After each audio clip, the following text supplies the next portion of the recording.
Hello दोस्तों, स्वागत है आप सभी का आपके अपने online study channel Surya online study classes पर। Good morning guys. आज हम आप सभी के लिए लेकर आए हैं क्लास 10th का चैप्टर नंबर 3 है मेटल्स एंड नॉन मेटल्स।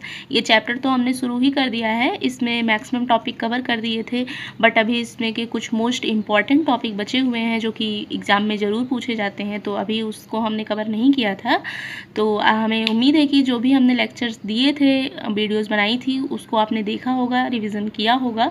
हाँ, बीच में कुछ गैप हो गए थे, हम आपको प्रॉपरली वीडियोस नहीं दे पा रहे थे, बट गाइस आपको प्रॉपरली वीडियोस मिलती रहेंगी और आप अपनी पढ़ाई को निरंतर जारी रखिए। तो चलिए, जो आज का हमारा टॉपिक है, आज जो हम आप सभी को समझाएंगे वो है धातुओं का निष्कर्षण, एक्सट्रैक्शन ऑफ मेटल।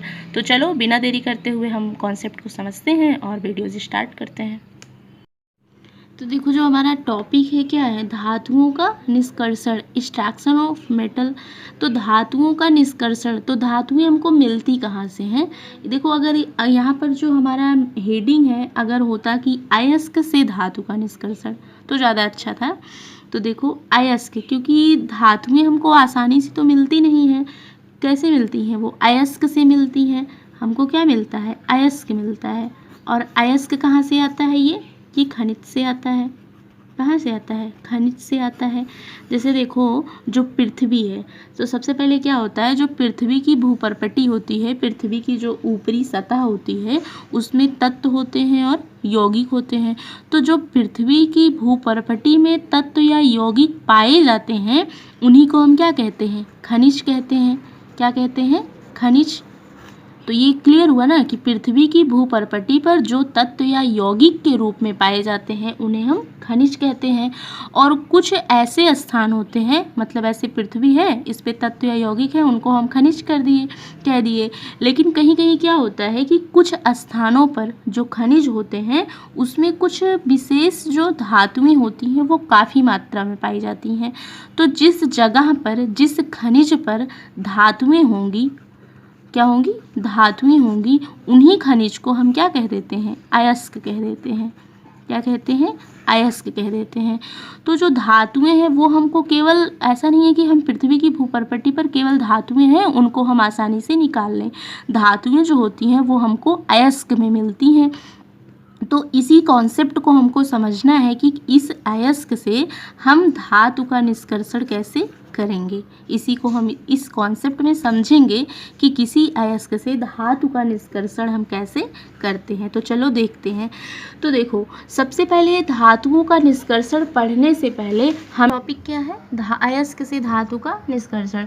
तो धातुओं का निष्कर्षण पढ़ने से पहले हमें धातुओं की सक्रियता श्रेणी के बारे में समझना होगा, क्योंकि ऐसा तो है नहीं कि सारी धातुओं का निष्कर्षण अयस्क से एक ही तरीके से हो, क्योंकि जो धातुएं हैं उनकी अभिक्रियाशीलता अलग अलग है। कुछ धातुएं हैं कम अभिक्रियाशील हैं, कुछ अधिक हैं, कुछ मध्यम हैं, तो उनकी श्रेणी अलग अलग है। तो इससे पहले कि अयस्क से धातु का निष्कर्षण का कॉन्सेप्ट हम समझें, इसके पहले हमको क्या समझना होगा? सक्रियता श्रेणी के बारे में, कि कौन सी धातुएं कितनी सक्रिय हैं।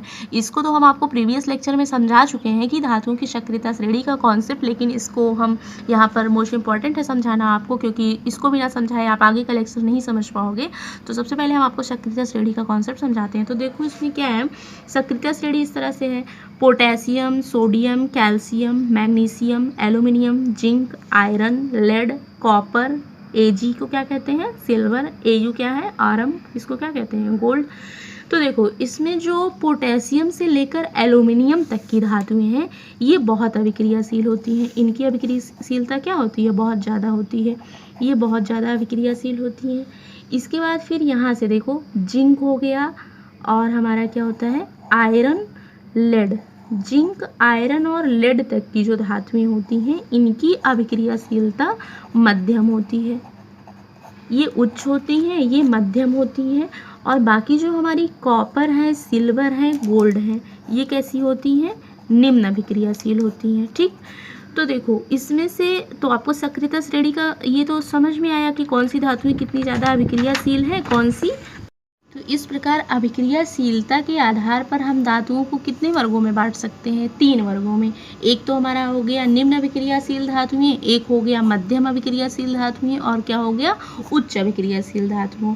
तो अयस्क से धातु का निष्कर्षण हम 3 चरणों में कर सकते हैं, निम्न अभिक्रियाशील, मध्यम अभिक्रियाशील और उच्च अभिक्रियाशील।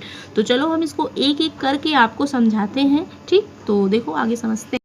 तो अयस्क से धातु का निष्कर्षण जो हम डिटेल में जो भी 3 चरण में बांट दिया है हमने, एक उच्च अभिक्रियाशीलता, एक निम्न अभिक्रियाशीलता और एक मध्यम अभिक्रियाशीलता। तो इसको हमें डिटेल में पढ़ना तो है ही, लेकिन इसके पहले हम आपको एक सारांश समझाते हैं कि कौन सा किस माध्यम से हमको पढ़ना है। तो जैसे देखो इसमें अयस्क है, अयस्क का सांद्रण, इसके बाद फिर अयस्क का सांद्रण करने के लिए हम सक्रियता श्रेणी के आधार पर अभी हम समझ चुके हैं कि धातुएं कितने चरण में होती हैं, 3। एक तो उच्च अभिक्रियाशीलता, एक हो गई हमारी मध्यम अभिक्रियाशीलता की धातुएं, और क्या हो गई, निम्न अभिक्रियाशीलता की धातुएं। तो देखो जो उच्च अभिक्रियाशील धातुएं होती हैं उसमें जो विधि होती है अयस्क से धातु का सांद्रण करने के लिए, वो होता है गलित धातु का विद्युत अपघटन। तो सबसे पहले हम गलित धातु का विद्युत अपघटन करेंगे, इसके बाद फिर हमको शुद्ध धातु मिलेगी, ठीक है। इसके बाद फिर है हमारा मध्यम अभिक्रियाशील धातुएं।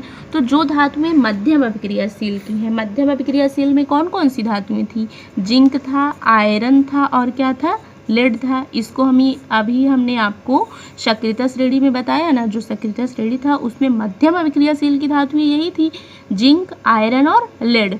तो जो मध्यम अभिक्रियाशील की धातुएं होती हैं वो उनका जो अयस्क होता है वो कार्बोनेट के फॉर्म में मिलेगा और सल्फाइड अयस्क के फॉर्म में मिलेगा, ठीक है। इसको तो अभी हम आपको सिर्फ सारांश समझा रहे हैं चार्ट के माध्यम से, बाकी जब हम इसको एक एक चरण में कॉन्सेप्ट समझेंगे तो डिटेल में पढ़ाएंगे आपको। तो देखो जो कार्बोनेट अयस्क में मिलेंगी उनका हम पहले निस्तापन करेंगे। ये निस्तापन क्या होता है, क्या प्रोसेस है, इसको सब हम आपको बस समझाएंगे आगे के लेक्चर में। इसके बाद फिर जो सल्फाइड अयस्क हैं उनका हम भर्जन कहते हैं। ये जो दोनों टर्म हैं निस्तापन और भर्जन मोस्ट इंपॉर्टेंट टॉपिक हैं, ये मोस्ट इंपॉर्टेंट डिफिनीशंस हैं, इनका बोर्ड एग्जाम में पूछा जाता है और ये हमको क्लियर होना चाहिए। तो अभी हम आगे आपको समझाएंगे। तो फिर इसके बाद फिर हम इनका निस्तापन करेंगे, भर्जन करेंगे, फिर धातु का ऑक्साइड होगा, फिर अपचयन होगा, फिर धातु का शोधन होगा। इस बाद है निम्न अभिक्रियाशील की धातुएं। तो निम्न अभिक्रियाशील की धातुओं में कौन था, कापर था, सिल्वर और Au, Cu, Ag and Au। तो जो निम्न अभिक्रियाशील की धातुएं होती हैं उनका अयस्क हमको सल्फाइड के फॉर्म में मिलता है। तो देखो अगर कोई भी अयस्क सल्फाइड के फॉर्म में होगा तो उसका हम क्या करेंगे, भर्जन करेंगे। देखो यहाँ पर आपको जो भी टर्म आ रहे हैं, भर्जन है, निस्तापन, इसमें आपको डरने की कोई ज़रूरत नहीं है कि ये सब क्या है। तो आगे के जब भी वीडियो हम आपको, जो नेक्स्ट लेक्चर होगा हमारा, उसमें हम आपको सब कुछ बताएंगे कि भर्जन क्या है, निस्तापन क्या है। अभी बस हम आपको सारांश में बता रहे हैं कि बस चार्ट के माध्यम से आप समझ लो कि कौन सी धातुएं किस फॉर्म में मिलेंगी, उनका कैसे क्या करना है। तो देखो जब भर्जन करेंगे तो हमको धातुएं मिल जाएंगी और उनका हम परिष्करण करेंगे। ये परिष्करण क्या होता है, ये सारे टर्म हम आपको आगे के लेक्चर में बताएंगे। तो देखो ये जो चार्ट है ये मोस्ट इंपॉर्टेंट चार्ट है। अगर ये चार्ट आप बना लोगे तो आपको बहुत आसानी होगी कि कौन सी धातुएं कैसी हैं, उच्च है, मध्यम है, निम्न है, वे किस फॉर्म में मिलेंगी, उनका कैसे हम शोधन करेंगे। तो आगे जो भी हमारा लेक्चर होगा उसमें हम आपको एक एक टॉपिक क्लियर करके समझाएंगे। तो आप यहाँ तक नोट डाउन कर लो और पढ़ाई करते रहो। देखो एग्ज़ाम पास में आ जाएंगे, टाइम नहीं लगेगा, क्योंकि अभी लगता है कि समय बहुत है और हम पढ़ लेंगे, लेकिन ऐसा होता नहीं है, समय बीत जाता है और पता नहीं चलता है। तो आप अपनी पढ़ाई को निरंतर जारी करते रहो, रिवीजन करते रहो। जो भी आपको प्रॉब्लम आए किसी भी टॉपिक में, आप ज़रूर कमेंट सेक्शन में जाकर कमेंट करो, हम वो टॉपिक आपको डिस्कस करेंगे। Thank you guys, thank you.